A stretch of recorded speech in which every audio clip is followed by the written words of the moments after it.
Vivid Audio is primarily an engineering-led company. We don't make statements in industrial design, but they are statements in acoustic design. We like to believe that we produce loudspeakers which are as free as possible from what I would dub a sonic signature. And that it's quite possible that when some people first hear a Vivid Audio product, they actually think that something's missing. Well, that's actually true. Something is missing. That's a mid-range coloration that they've probably become used to. Vivid's origins go back really to the period immediately following the creation of the Nautilus loudspeaker. So I spent some time working on magnet design using finite element analysis, and we ended up with a set of drivers which really were appreciably better in performance terms, but at that time I really intended to put them into a studio monitor.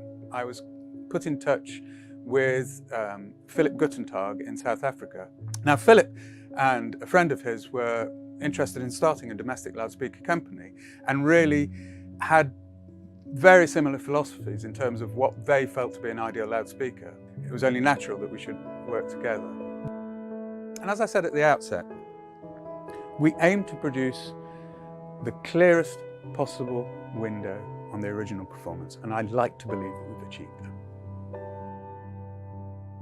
When Lawrence Dickey came over to meet us and we had this idea of building this magnificent loudspeaker, we were on the same page. He had exactly the same philosophies as we had.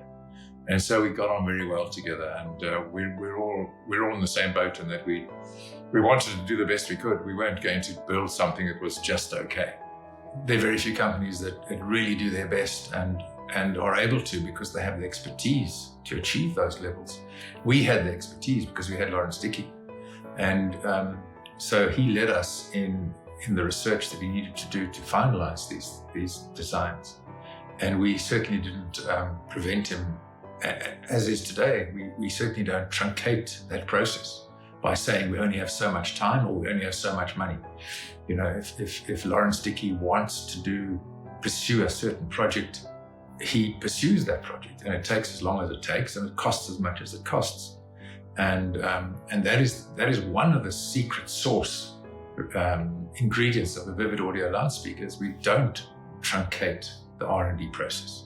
So what Lawrence Dickey decides and his team decides is best for a particular product is what goes into that product. And we see so many of our competitors that have great research and development teams, and yet when the research and development team has prescribed a certain design, the actual design that reaches the market is very different for mainly financial reasons. That doesn't happen in Vivid Audio. We don't truncate the engineering design process at all. Because of the shape of our loudspeakers, it's very difficult to automate this process. So everything is handmade. So we make everything in-house, including the cones and the domes and the surrounds nowadays as well. And what that allows us is to have absolute control on the quality of the final product.